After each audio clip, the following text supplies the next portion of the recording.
Assalamualaikum warahmatullahi wabarakatuh.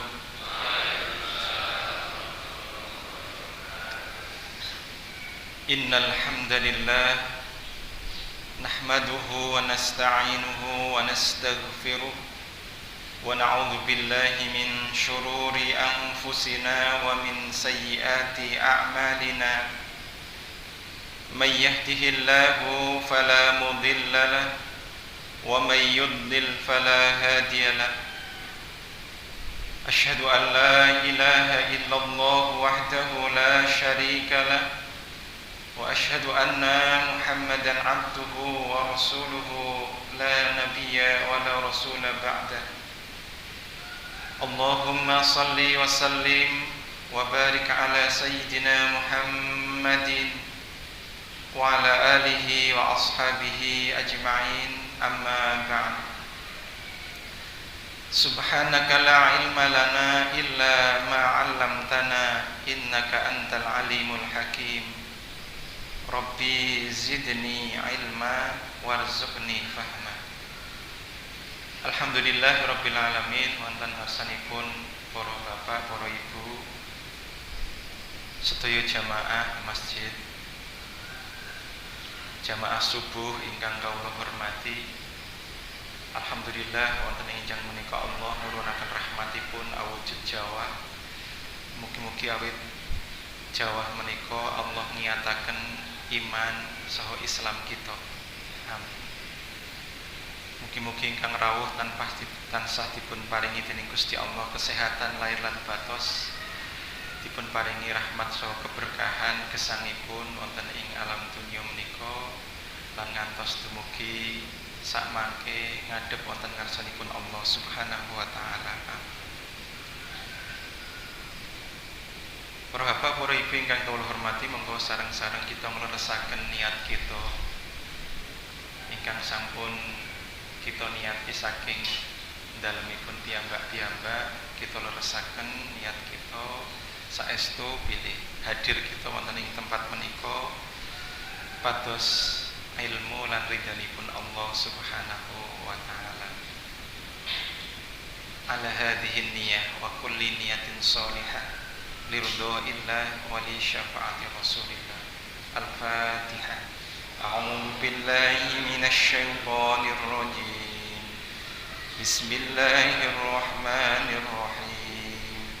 Alhamdulillahi rabbil alamin. Ar-Rahmanir Rahim. Maliki yaumiddin. Iyyaka na'budu wa iyyaka nasta'in. Ihdinas siratal mustaqim. Siratal ladzina an'amta 'alaihim ghairil maghdubi 'alaihim waladdallin.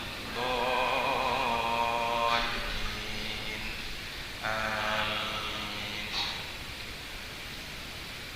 Alhamdulillahirabbil alamin. Para bapak, para ibu ingkang kawula hormati, di pagi hari ini insyaallah kita akan membahas satu tema spesial ya, karena bertepatan dengan hadirnya bulan Rajab. Kira-kira apa Bu yang akan kita bahas? Terkait dengan bulan Rajab ada peringatan Isra Mi'raj. Tetapi kita tidak akan membahas cerita tentang Isra Mi'raj. Kita akan sedikit membahas terkait dengan sholat. Akan tetapi kita tidak ingin membahas sholat ini dari sisi fikih, karena insya Allah Bapak Ibu sudah mestinya paham terkait dengan fikih sholat. Kita akan membahas sedikit yang terkait dengan masalah kolbu, yaitu khusyuk di dalam sholat. Kalau kita ditanya terkait dengan khusyuk dalam sholat, pertanyaan pertama, pernahkah kita sholat dengan khusyuk?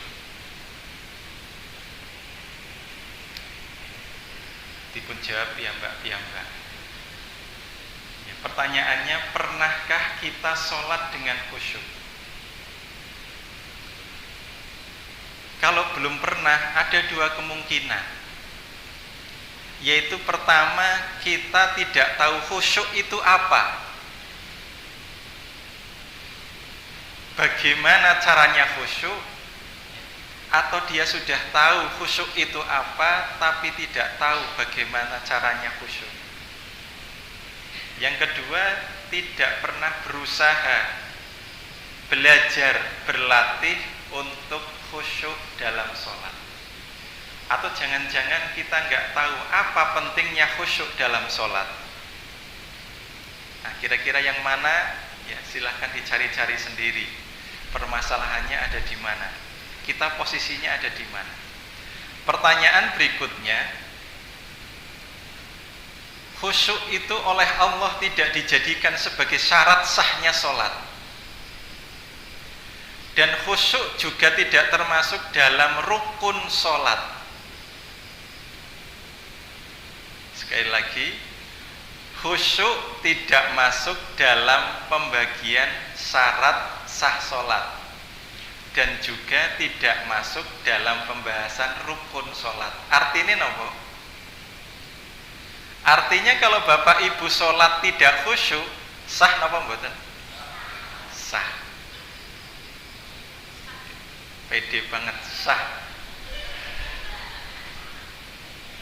Karena sekali lagi pembahasan khusyuk, Allah yang maha pengasih, maha penyayang, yang tahu betul bagaimana manusia itu dengan segala kelemahan dan kekurangannya, tidak menjadikan khusyuk sebagai syarat sah sholat maupun rukun sholat. Coba bayangkan kalau seandainya khusyuk menjadi syarat sah sholat, kira-kira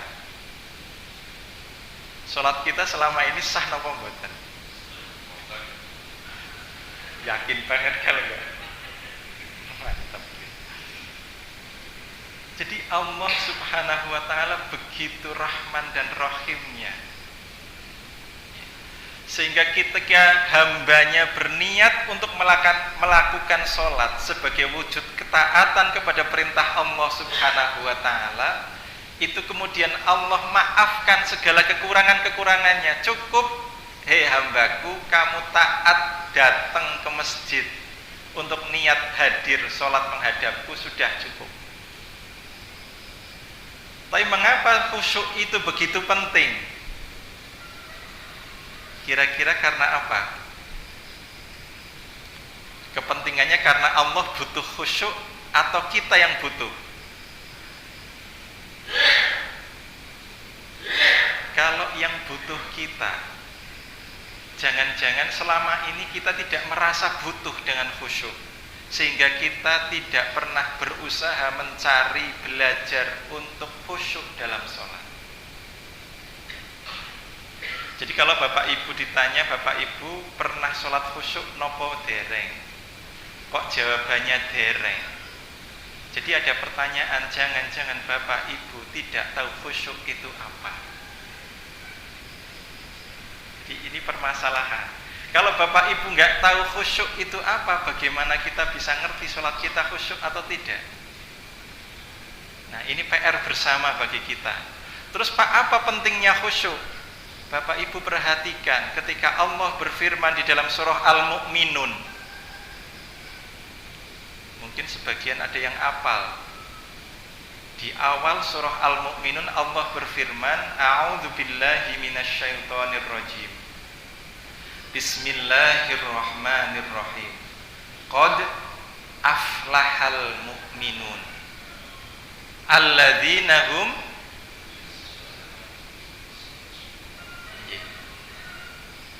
jadi sudah pada hafal, alladzina hum an salatihim khashi'un. Jadi yang disebut oleh Allah pertama ciri orang mukmin yang beruntung, aflah, yuflih. Yang beruntung adalah ketika orang itu bisa mengerjakan sholat dengan khusyuk. Pertama Allah sebut. Berarti keberuntungan seseorang itu terletak pada kekhusyuan sholatnya. Lantas pertanyaannya, sudah berapa banyak sholat kita khusyuk kepada Allah? Kalau jawabannya masih, Pak, belum ada sholat saya yang khusyuk, berarti kita masih salah berpersepsi terkait dengan khusyuk. Khusyuk adalah hadirnya kolbu kita untuk mengingat Allah subhanahu wa ta'ala. Ini bahasa sederhananya, hadirnya kolbu mengingat Allah subhanahu wa ta'ala. Loh kok begitu, Pak? Saya ngambil dari firman Allah subhanahu wa ta'ala juga. Ketika Allah berfirman kepada Nabi Musa, A'udzubillahi minasyaitonir rajim, Innani anallah la ilaha illa ana fa'budni wa aqimis sholata lidzikri. Ketika Allah berfirman kepada Nabi Musa, Innani anallah, hai Musa, sesungguhnya aku ini Allah. La ilaha illa ana, tidak ada sesembahan, tidak ada ilah kecuali aku. Fa'budni, maka sembahlah aku. Wa aqimis sholata lidzikri, dan dirikanlah sholat untuk mengingatku. Sehingga kita pernah mendengar sebutan wala dzikrullahi akbar, dan ingatlah Allah yang maha besar, atau penerjemahannya wala dzikrullahi akbar, zikir yang paling akbar itu adalah sholat. Jadi kalau sampai ada seseorang yang mengerjakan sholat tidak ingat kepada Allah, berarti ada permasalahan dari sholat yang dikerjakannya. Pertanyaannya, Pak, apakah khusyuk itu harus dilakukan dari sejak takbiratul ihram sampai dengan salam? Jawabannya tidak. Sekali lagi, khusyuk adalah hadirnya hati. Seberapa banyak hadirnya hati kita mengingat Allah saat sholat dibandingkan dengan mengingat selain Allah. Nah, sekarang kita hitung-hitungan. Coba Bapak Ibu yang barusan tadi kita kerjakan, sholat subuh saja yang barusan dikerjakan, kira-kira masih ingat tidak bagian mana dari sholat kita yang kita ingat Allah, kemudian yang tidak ingat kepada Allah? Porsinya banyak mana? Jadi khusyuk itu dihitung sebanyak apa kehadiran kolbu kita mengingat Allah subhanahu wa ta'ala. Jadi bukan dari sejak salam, Pak. Kalau disebutkan bahwa khusyuk itu dari salam, dari takbiratul ihram sampai dengan salam harus hadir ingat kepada Allah, hampir bisa dikatakan tidak ada yang bisa melakukannya. Tapi minimal para ulama mengatakan minimal khusyuk itu minimal saat takbiratul ihram. Itu sebabnya ada sebagian orang yang ketika takbiratul ihram begitu hati-hati, saking hati-hatinya nggak takbir-takbir. Ya, pernah lihat orang yang takbir nggak jadi-jadi? Ya sudah ngangkat lama banget itu, ya ada yang seperti itu. Memang diajari supaya takbiratul ihram minimal saat takbiratul ihram itu bisa khusyuk. Jadi sudah diangkat begini Allah nggak jadi. Bahkan sudah sampai mau sidak ke Allah nggak jadi juga. Jadi karena kesalahan persepsi, ya, seseorang yang memikirkan khusyuk itu harus benar-benar, coba Bapak Ibu ngerasakan, karena khusyuk itu perbuatan kolbu. Pertanyaan kita berikutnya adalah, apakah kita menguasai kolbu kita? Nah, ini pertanyaan berikutnya. Bapak Ibu bisa mengendalikan tangan ini bergerak karena kita diberikan oleh Allah kekuasaan untuk menggerakkan tangan. Sekarang pertanyaan saya, bisakah kita menggerakkan kolbu kita?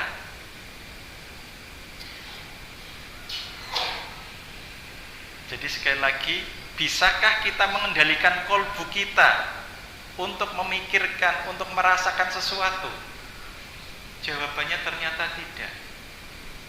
Kolbu kita sepenuhnya dikuasai oleh Allah Subhanahu wa ta'ala. Yang bisa kita lakukan adalah mensucikan atau membersihkan kolbu. Dari apa? Dari kotoran-kotoran kolbu. Jadi yang bisa kita lakukan ternyata hanya mensucikan, tazkiyatun nafs, membersihkan kolbu kita. Dengan apa? Dengan banyak berzikir kepada Allah Subhanahu wa ta'ala, banyak mengingat Allah Subhanahu wa ta'ala. Jadi kita nggak bisa. Jadi karena khusyuk itu pekerjaan kolbu, maka sepenuhnya kita tidak bisa mengatur kolbu kita. Bahkan disebutkan oleh Kanjeng Nabi bahwa kolbu manusia itu di antara dua jari-jari Allah.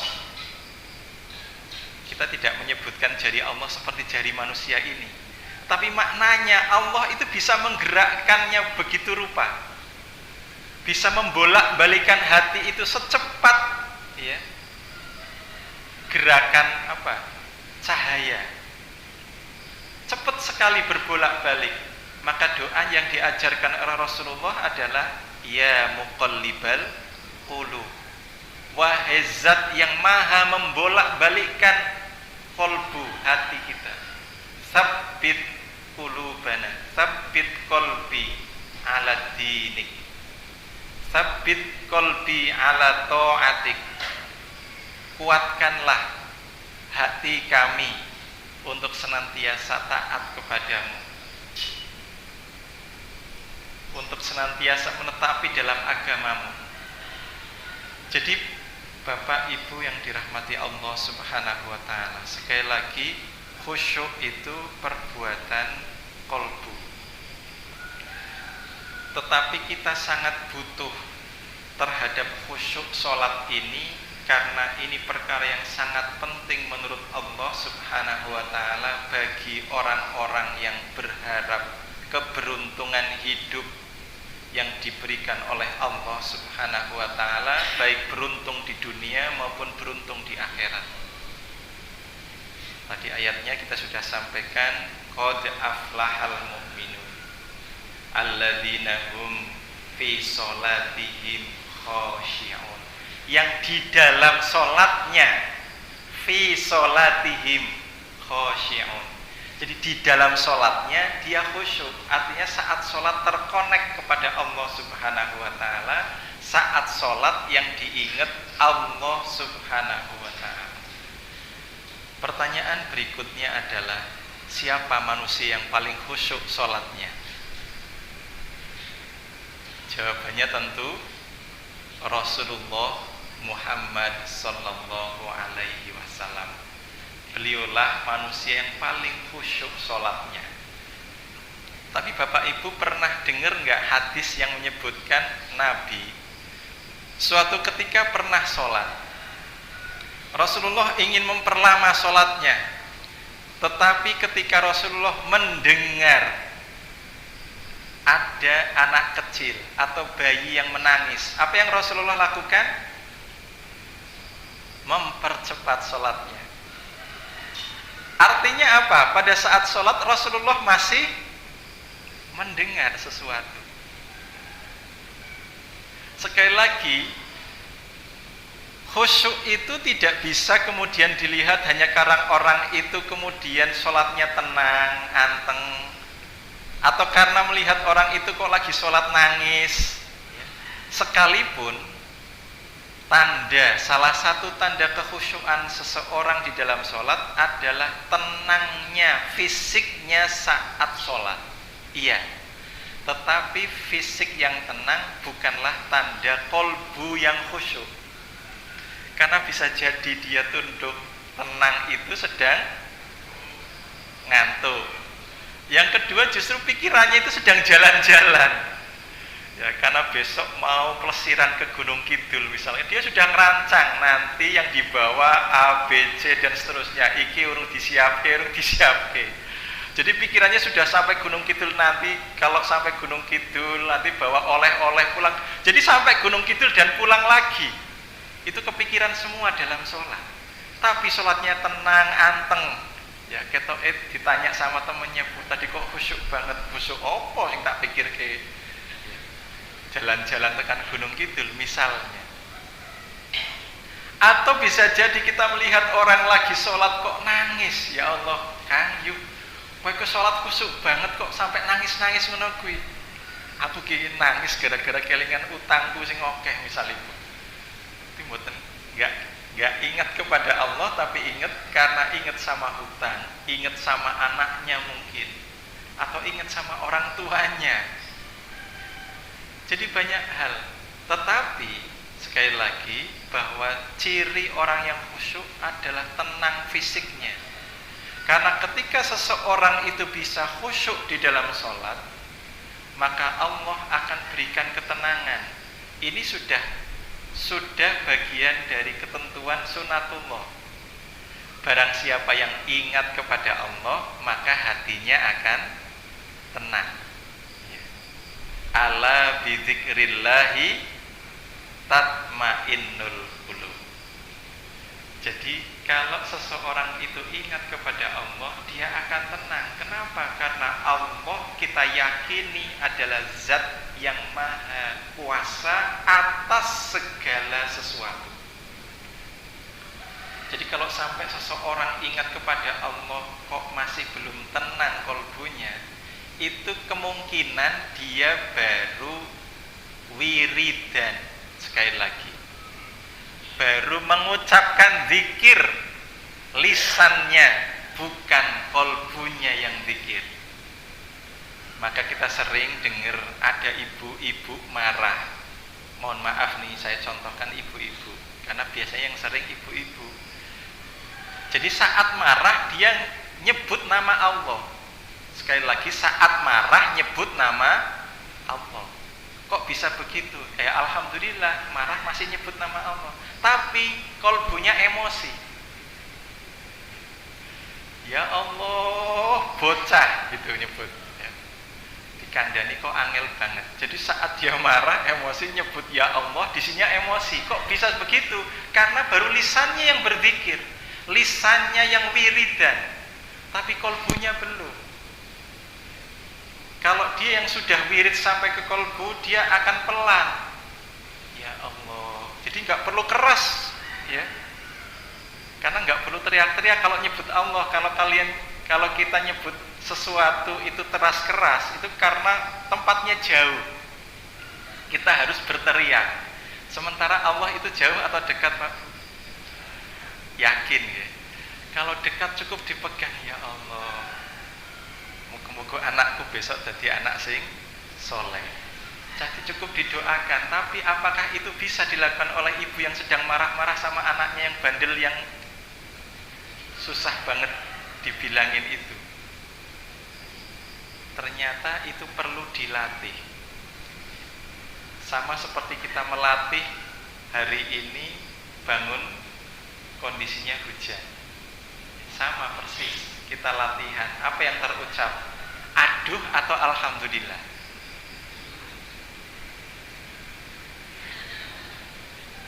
Padahal kita niatnya sama-sama baik. Bapak ibu pengen pergi ke masjid, tapi begitu Allah turunkan hujan, yang keluar bukan alhamdulillah, tapi aduh. Nah, kan sama-sama A, cuma tinggal ganti belakangnya D atau L. Jadi alhamdulillah atau aduh. Ternyata karena lebih pendek aduh, lebih gampang. Ini ternyata ada ilmunya. Jadi sesuatu yang ringkas, yang pendek itu lebih mudah dilakukan. Makanya ada ustadz, ada ulama yang menyebutkan begini, kalau bapak ibu kepengen latihan ikhlas, mulailah dari yang kecil-kecil. Jadi rahasianya ikhlas itu sesuatu yang kecil, yang sederhana. Maka latihan khusyuk dalam sholat juga harus dimulai kayak gitu, Pak. Kalau gitu saya ingin sholatnya harus cepat, Pak. Iya. Kalau kelamaan nanti mikirnya kelamaan. Jadi kalau pengen latihan khusyuk ya yang pelan-pelan saja, yang cepet-cepet, yang ringkes. Ya bacanya setelah Al-Fatihah kulhu, ya terus inna a'toina, coba nggak mikir macam-macam. Ya kalau sholat kok mikiri hafalan ya repot. Ya begitu sholat kok mikiri bacanya Yasin, nanti kepikiran. Ya, harus ayat ini nanti apa, nanti takut lupa dan seterusnya. Jadi kalau latihan khusyuk ya memang harus yang ringkes, sama seperti ikhlas. Bapak Ibu kalau sedekah 2.000 dengan sedekah 100.000, ikhlas yang mana? Gampang ikhlas yang 2.000. Kenapa? Karena sedikit. Sesuatu yang sedikit itu gampang ikhlas, iya. Maka latihannya memang harus dari yang sedikit dulu. Rahasianya apa? Ternyata rahasianya ikhlas itu kalau kita tidak mengingat-ingat amal yang sudah dilakukan.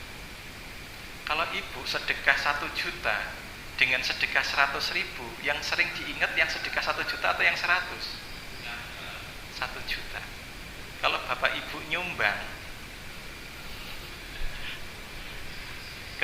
karena ini yang sehari-hari kita lakukan. Kalau nyumbang, yang dilakukan pakai standar, ternyata standar minimal.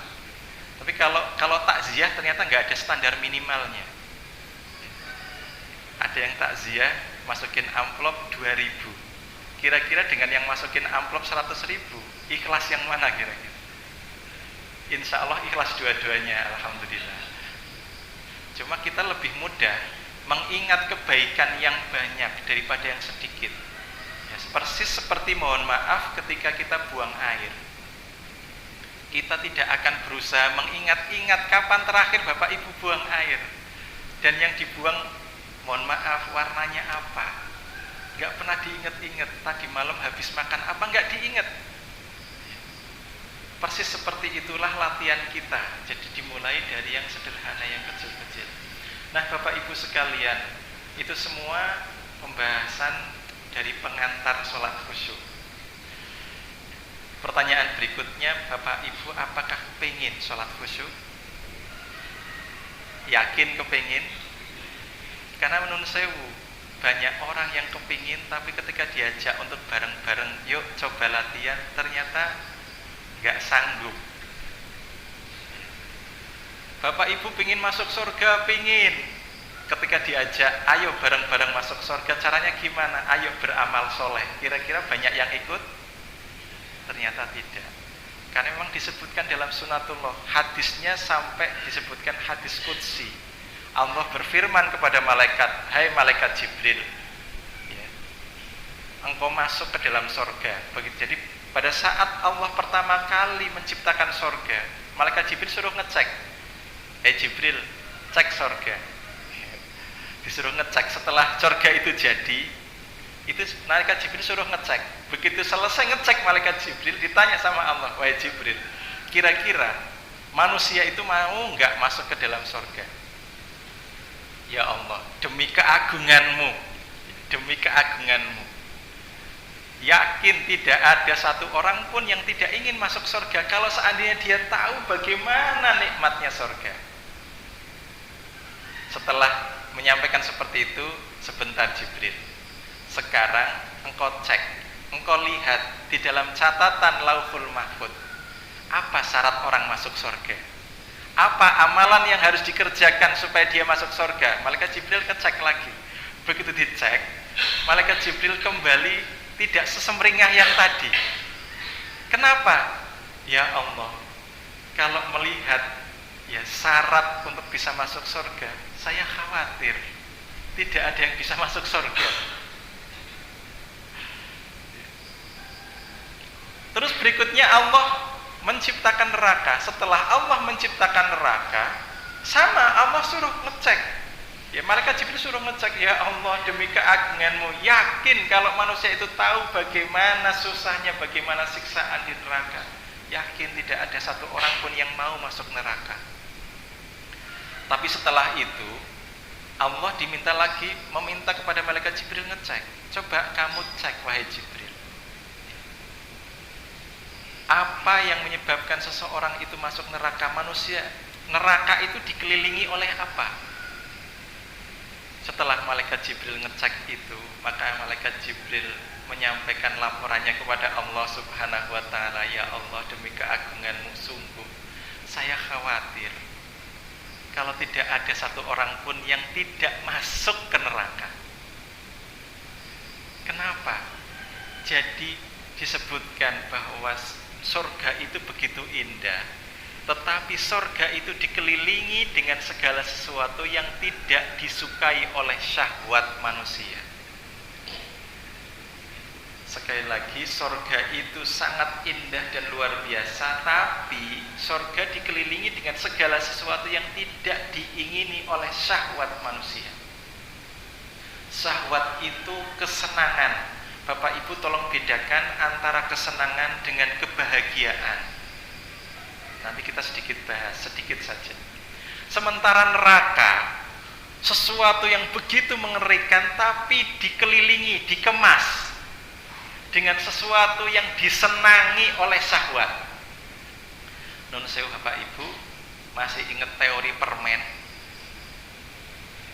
Permen itu kalau dibungkus, yang Bapak Ibu perhatikan itu bungkusnya menarik atau tidak, sehingga kita pingin membeli permen itu.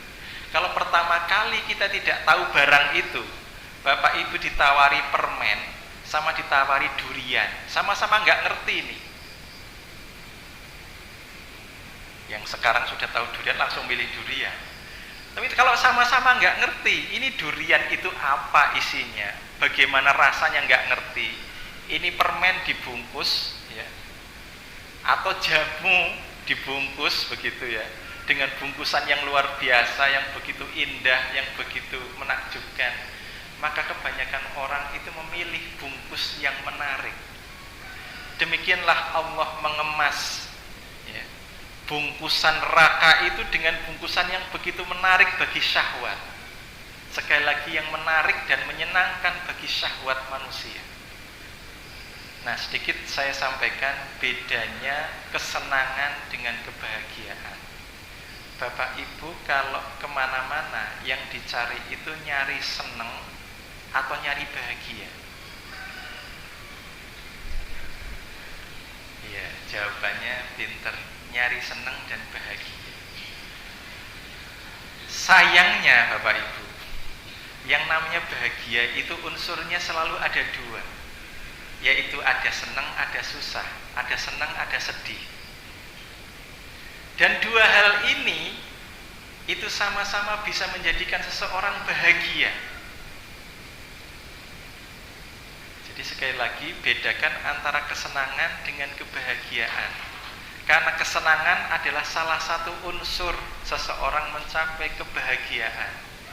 Tetapi bisa jadi Allah menjadikan seseorang bahagia itu dengan kesedihan, dengan kekurangan.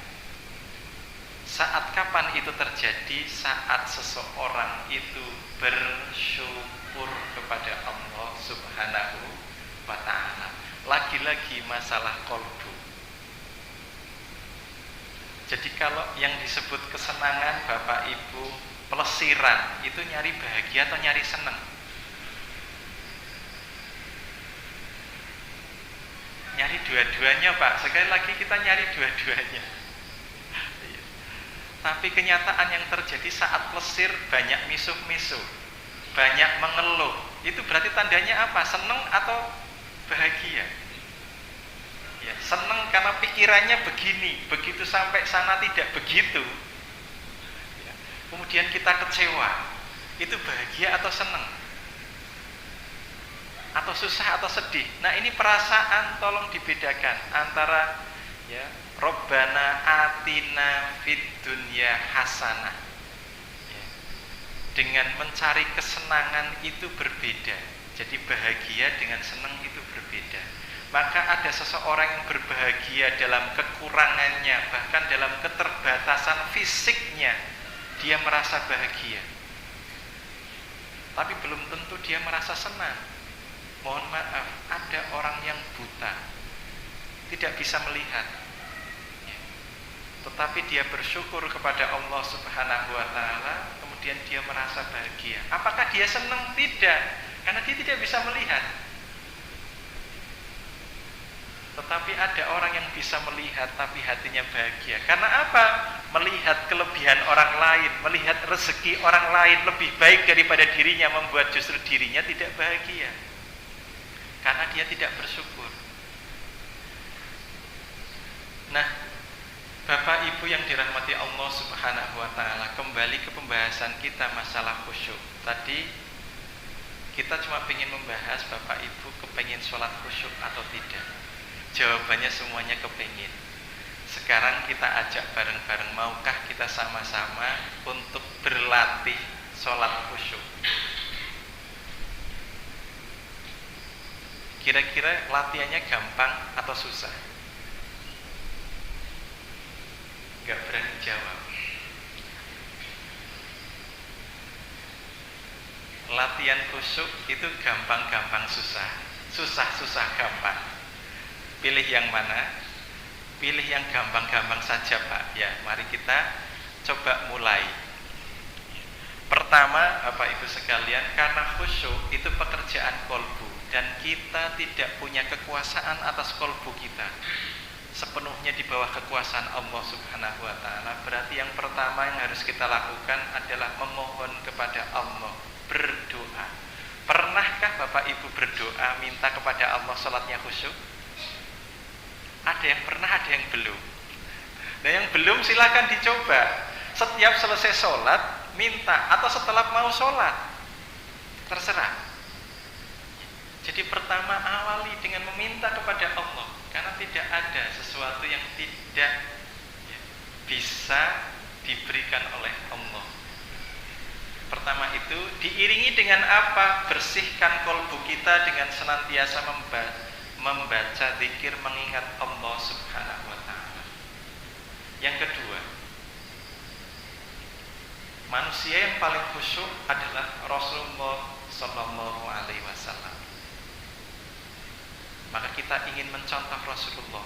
Bagaimana khusyuknya Rasulullah? Gak bisa dibayangkan, gak bisa digambarkan. Karena sekali lagi khusyuk itu pekerjaan kolbu.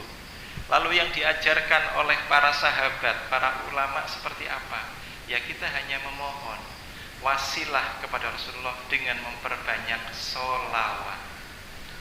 Karena tidak ada satu kebaikan pun yang diberikan oleh Allah kepada manusia kecuali melewati manusia pilihan akhir zaman, yaitu Rasulullah Muhammad sallallahu alaihi wasallam.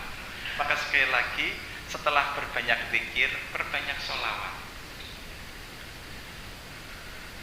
Kira-kira siap atau tidak? Kira-kira gampang atau susah? Pekerjaannya gampang, tapi ya butuh keseriusan, ya, keistiqomahan. Ya awali aja, perbanyak zikir. Jadi sambil Bapak Ibu duduk begini mendengarkan, Bapak Ibu bisa zikir. Tapi apakah dari tadi zikir atau memperhatikan ustadznya yang berbicara? Alhamdulillah. Jadi ketika memperhatikan ustadznya yang berbicara, Bapak Ibu sedang mikirkan, oh ustadznya bagus banget, ustadznya pinter banget. Atau sedang memikirkan, ya Allah, kok engkau bisa menjadikan makhluk kayak itu? Itu beda sudah. Jadi ketika Bapak Ibu melihat YouTube, melihat Ustadz Adi Hidayat, itu yang dilihat apanya? Unsur Allahnya atau unsur ciptaannya manusianya, itu perlu dilatih. Jadi mengingat Allah itu perlu dilatih. Jadi ketika Bapak Ibu melihat anak yang nakal, yang dilihat itu nakalnya anak, atau ingat kepada Allah, ya Allah, engkau yang menjadikan anak ini begini. Jadi kalau segala sesuatu kita hubungkan kepada Allah, kira-kira ada enggak rasa emosi dalam diri kita? Enggak ada. Tetapi sekali lagi, ini harus dilatih dan enggak mudah. Bapak Ibu ngajari putra putrinya belajar baca Iqra, misalkan ini. Pak, saya enggak pernah ngajari, Pak, tak serahkan pada Ustadz. Ya sudah, sekarang Ustadz yang ngajari Iqra. Kira-kira Ustadz, Bapak Ibu yang ngajari Iqra, Bapak Ibu bisa menjadikan anak itu baca Al-Quran atau tidak? Ada yang bisa menjadikan seseorang baca Quran? Jawabannya nggak bisa. Yang bisa menjadikan seseorang baca Quran itu siapa? Allah. Kalau ingat seperti ini juga enteng nanti ngajarinya. Ya sudah, tugasnya ngajar saja. Nggak usah pakai emosi. Ya, cuma masalahnya karena kita merasa bisa ngajari orang, itu yang jadi masalah. Kita merasa bisa ngajari anak cucu kita. Wis tak ajari bola bali iki A, ba. Kok yo ora iso bedake iki ba iki ta. Iki sa iki sa. Kok susah toh? Ini perasaan ngomong seperti ini karena di dalam diri kita ada perasaan aku kudune iso ngajari. Nah itu loh. Nah perasaan itu yang harus dihilangkan. Tugas kita hanya berusaha untuk ngajari saja. Maka setelah tadi pertama minta kepada Allah dibarengi dengan zikir, ingat kepada Allah. Yang kedua sholawat kepada Kanjeng Nabi. Kata tidak ada satu kebaikan pun yang diajarkan kepada kita tidak melalui Rasulullah Muhammad sallallahu alaihi wasallam. Ingat itu. Terus jangan lupakan jasa guru-guru kita. Karena tidak ada seseorang mengambil kebaikan langsung dari Rasulullah. Enggak ada. Pak, saya dapat ini langsung dari Rasulullah. Ketemu kapan jenengan? Ngapusi, wong bisa baca apa ya dapatnya dari guru TPA. Kok nggak mau menghormati guru TPA-nya gimana? Pak, saya diajari baca abata ini langsung dari Rasulullah. Rasulullah nggak bisa baca tulis. Ya. Gimana mau baca Iqra? Ya. Meskipun perintahnya malaikat Jibril kepada Rasulullah, suruhnya apa? Iqra. Ya. Ma'ana biqori, kata Nabi. Sabda Nabi nggak bisa baca, aku nggak bisa baca ya Jibril. Iqra bismi rabbikal ladzi khalaq. Ternyata maknanya bukan baca tulisan, tapi baca apa? Membaca ciptaannya Allah Subhanahu wa taala. Iqra bismi rabbikal ladzi khalaq.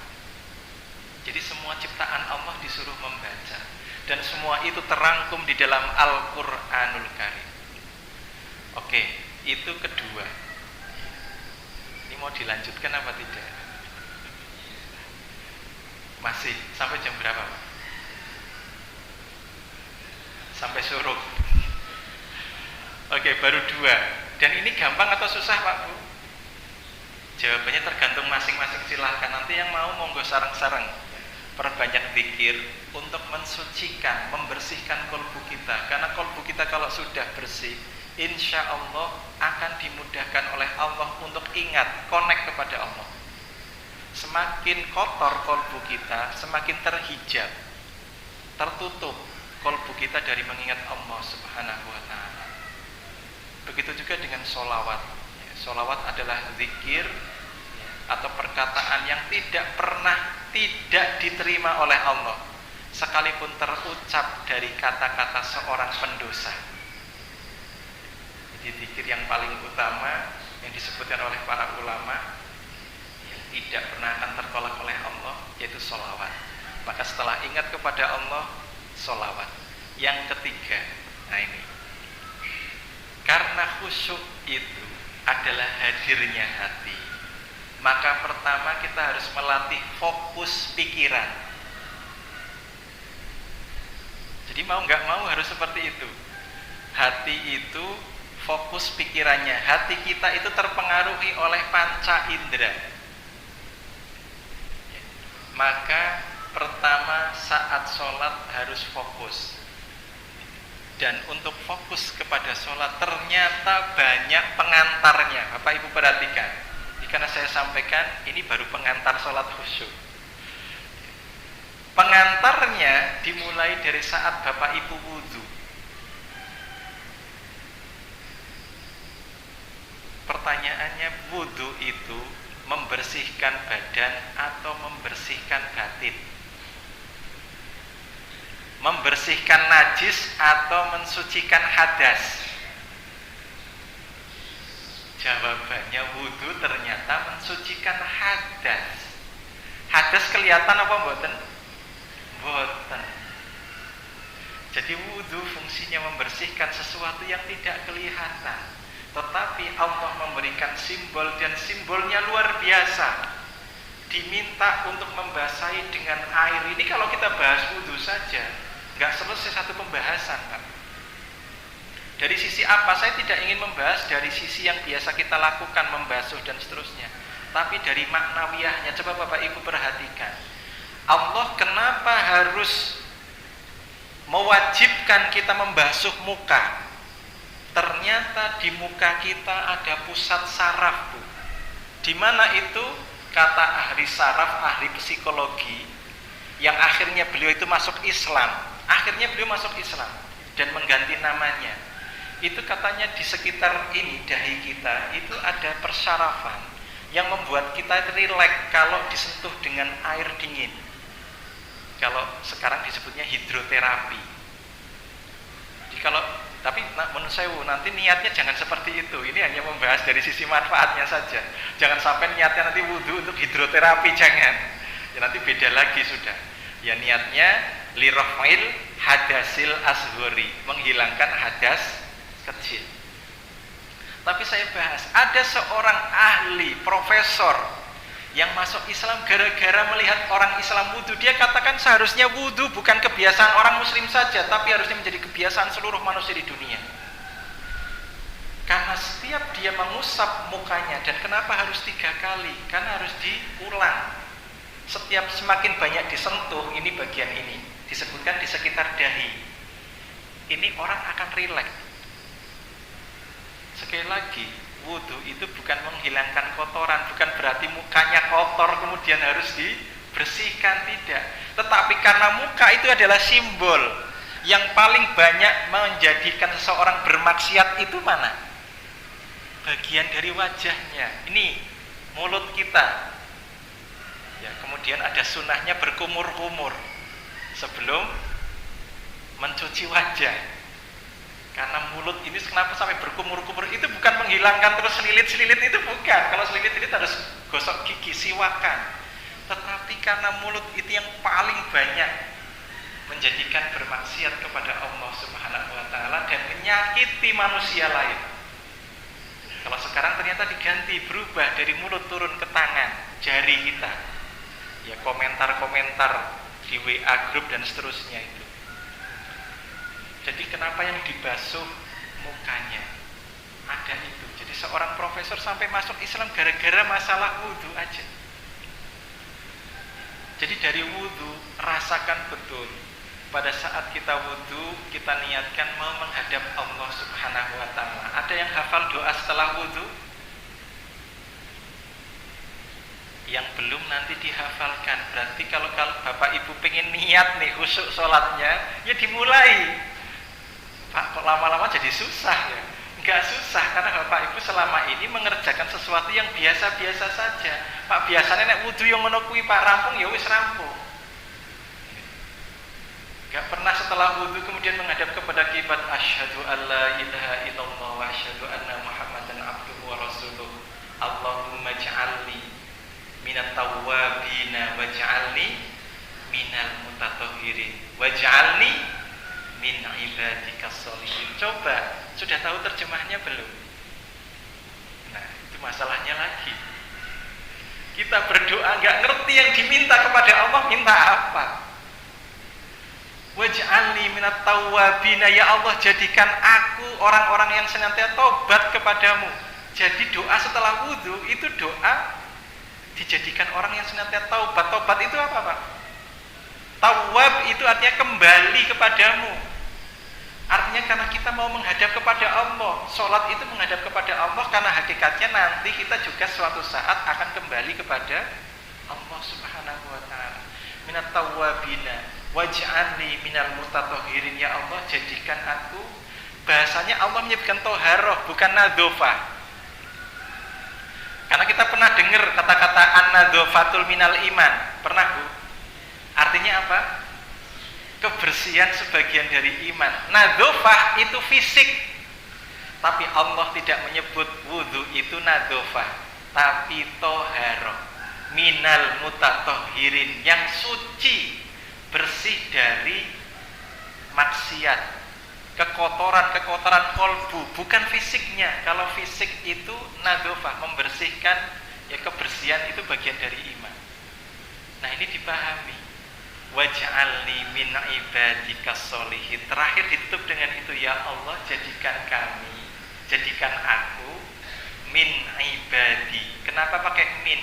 Karena mudah-mudahan jadi bagian dari orang-orang soleh yang terdahulu sudah Allah wafatkan mereka. Mudah-mudahan kita jadi orang soleh. Itu baru pengantar dari wudhu. Rasakan dulu. Setelah wudhu, tinggal 5 menit lagi kalau setengah 6. Ini sudah syuruk. Kita selesaikan tapi singkat aja. Yang berikutnya Bapak Ibu, adzan. Rasakan ketika dengar adzan, jangan cuma mengatakan wis masuk waktu subuh. Bukan. Rasakan itu panggilan kerinduan untuk menghadap kepada Allah Subhanahu wa ta'ala. Latihan. Sukai dulu.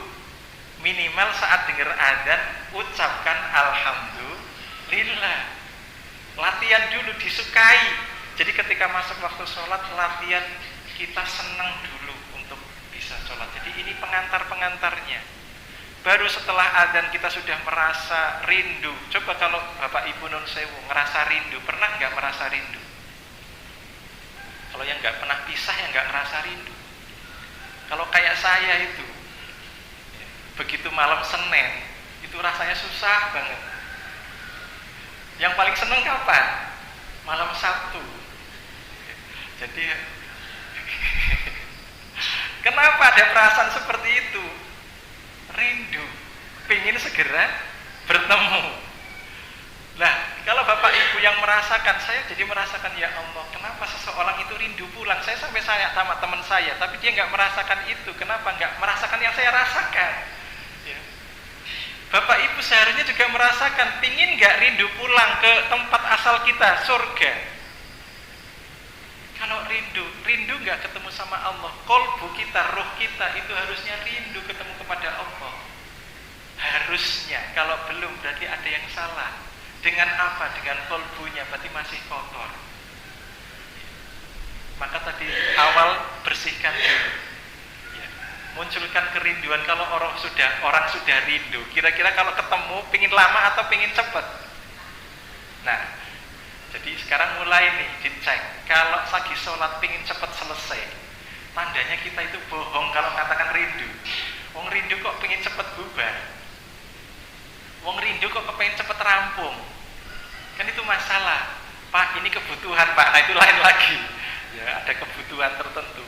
Jadi silahkan, kalau seseorang rindu, yakin dia itu pingin berlama-lama. Jadi bohong kalau ada orang sholat ngatakan rindu kok pingin salam, kok orang salam-salam kok bacaan imamnya kok suwe banget. Nah itu tandanya ya, orang kalau sudah rindu itu dia itu malah meresal, kok bacaannya kulhu toh. Ya, misalkan seperti itu. Jadi kalau kalian Bapak Ibu sudah merasakan yang seperti itu, mbok bacane Al-Baqarah toh misalnya gitu ya. Mbok macane Al-Mulk misalkan. Nah itu kalau sudah seperti itu sudah naik level, Tapi kalau Bapak Ibu masih suka dan masih cinta kepada kulhu karena bukan isinya tapi karena cepatnya bacaan, masih jadi pertanyaan. Nah berikutnya apa? Berikutnya udah adzan, ini sebentar lagi mau selesai, jadi kita harus selesaikan.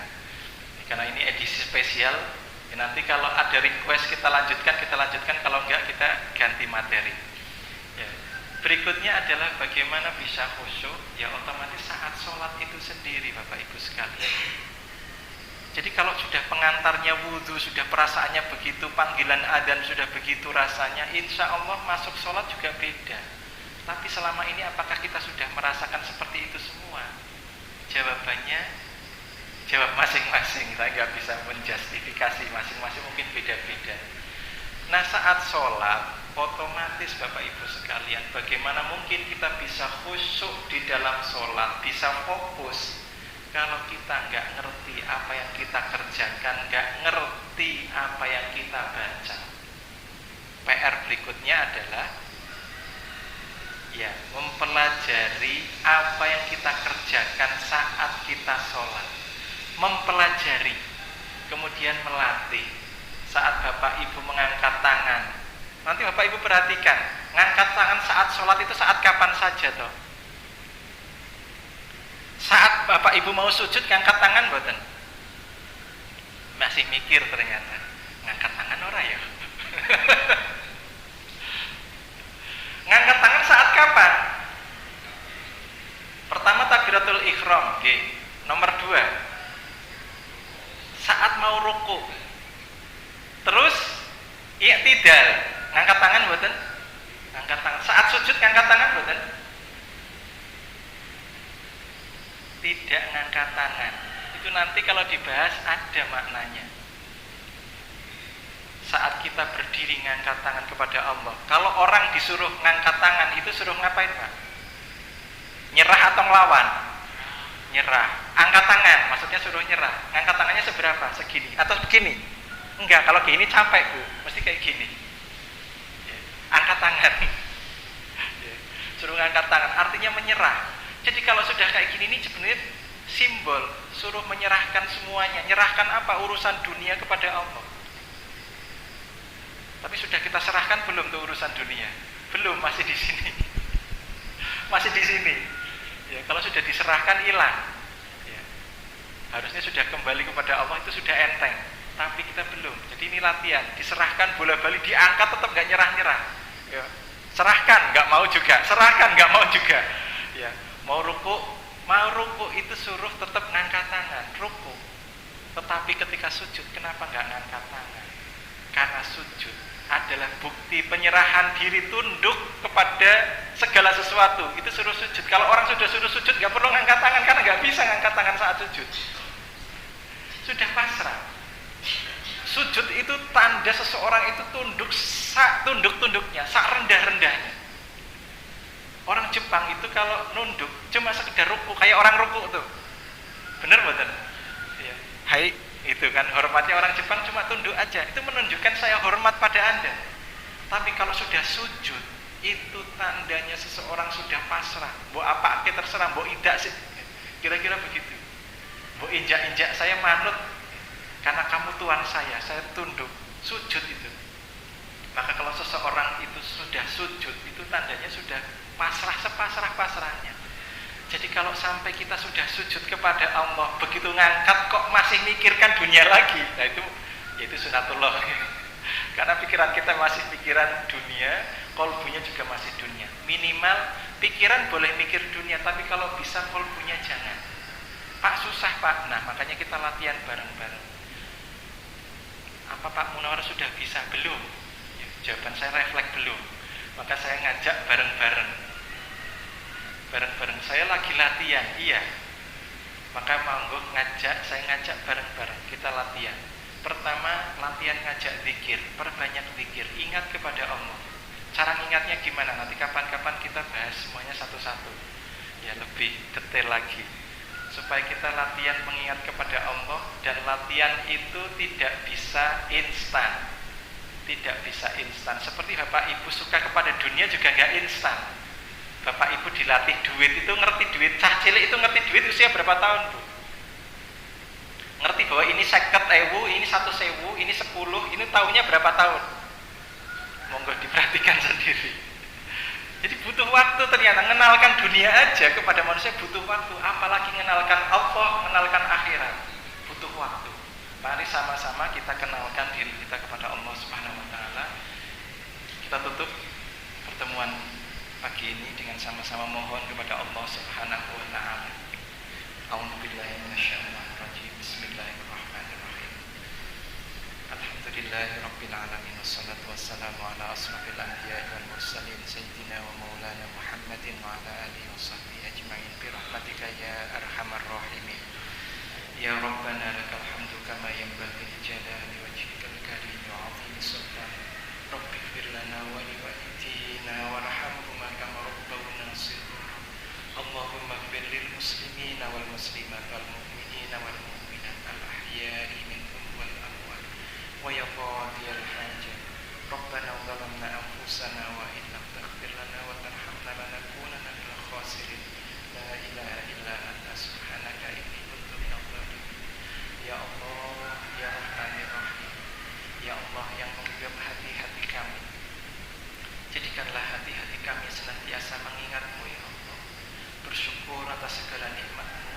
dan jadikanlah kami